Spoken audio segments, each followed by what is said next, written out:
Hi, boys and girls. It's Mrs. Hanson here with today's math lesson. This is lesson 3, subtraction number sentences. We're still working on our same essential question. How do you subtract numbers?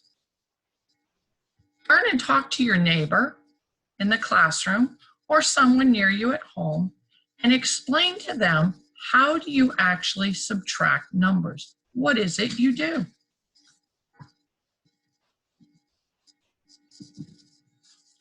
This is our problem of the day.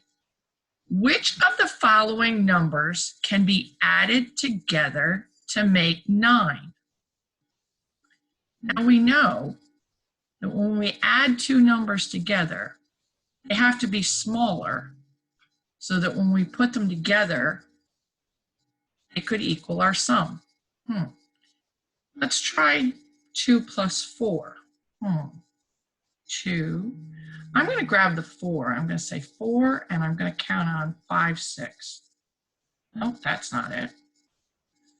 So we need something bigger. Let's try 6 plus 2. 6. I'm going to count on 7, 8. Ooh, I'm so close. I'm only 1 off. All right.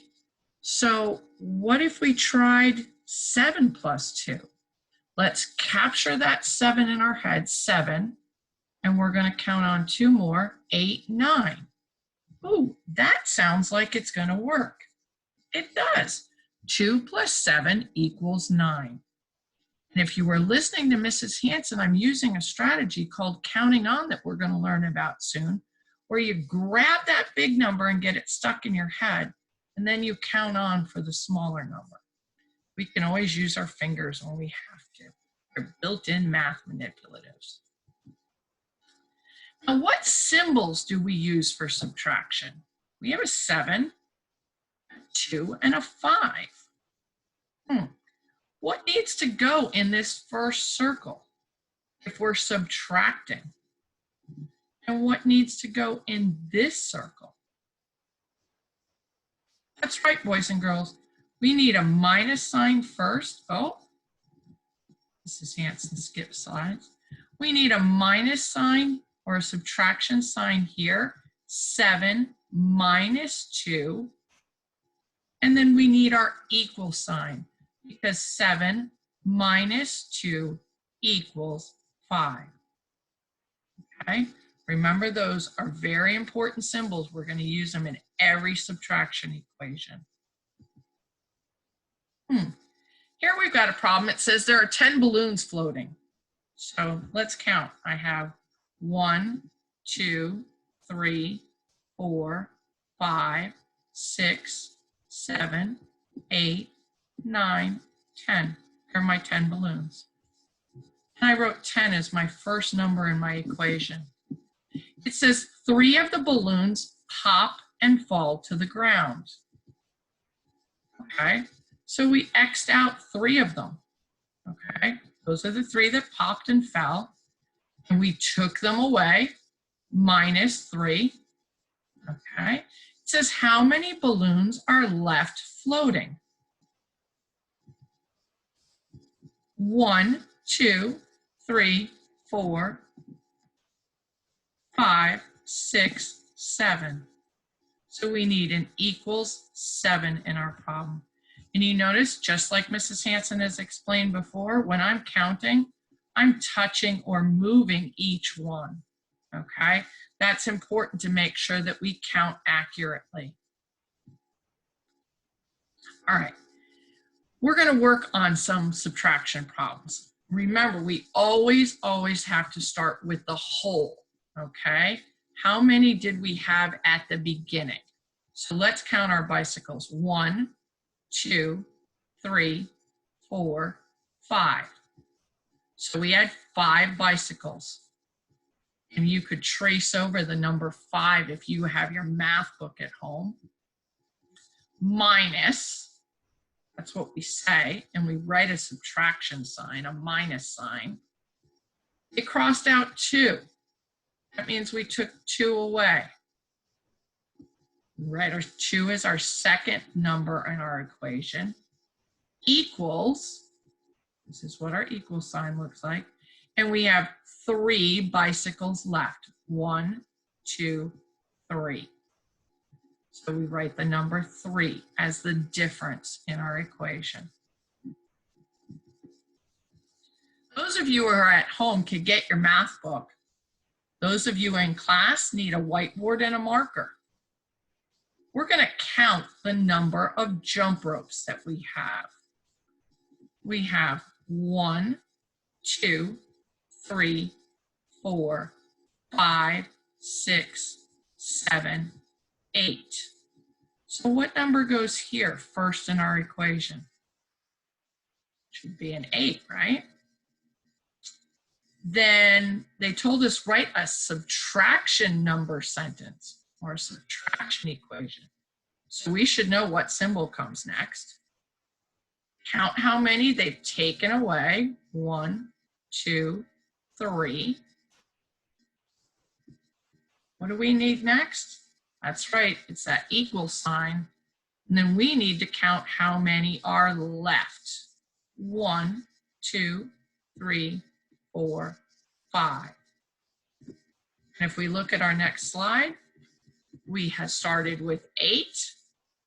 We used our minus sign for taking away. 3 equals 5 are left. Now we're going to go back and we're going to look at the next problem. Okay. We have pogo sticks. All right, let's count them. 1, 2, 3. So we have 3 to start. We need our first number, our whole here, 3. Don't forget your symbol that goes next. And they took away, they crossed out 1, 2. So our 2 is going to be the next number. We've got another symbol we need so that we can come up with our answer, which is 1. We're going to skip over this slide and see that we have 3 take away or minus 2 equals 1. Now, you need to write your subtraction equation here. Count first how many yellow balls there are all together. Don't forget to count all of them. We're going to write that as our first number. We need our symbol for a subtraction number sentence. Count how many they've X'd out or taken away. We need our equal sign, and then count how many are left.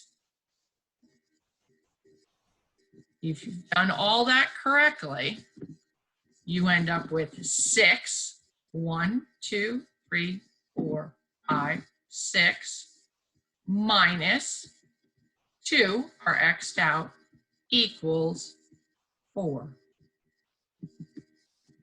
Now let's do our bike helmets. Again, start with how many you have all together, minus ones that have been X'd out, taking those away, equals how many are left.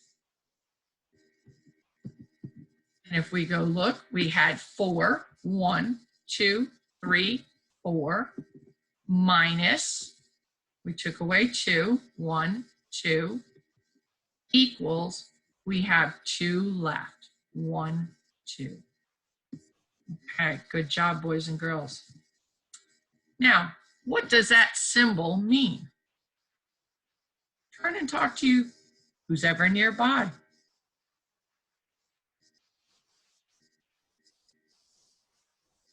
Okay, hopefully some of the ideas you came up with, it's a minus sign. It means we're taking away. It means we need to know how many are left. It's also called a subtraction symbol or subtraction sign. Okay, all of those things could have been your answers. But what it means is that we're taking something away. Okay? Good job. Now, the students at home are going to finish with the pages 121 to 124. And don't forget to upload a picture or video to Seesaw so your teachers can say, the beginning of your page will look like this, your independent practice. We've already done the rest together. And the students in class are going to be completing this cut and glue activity in their math journals. They're going to need to write the equation that matches each of these pictures. It's all going to get cut out and matched up in their math journals. So good luck, boys and girls, and I'll see you later.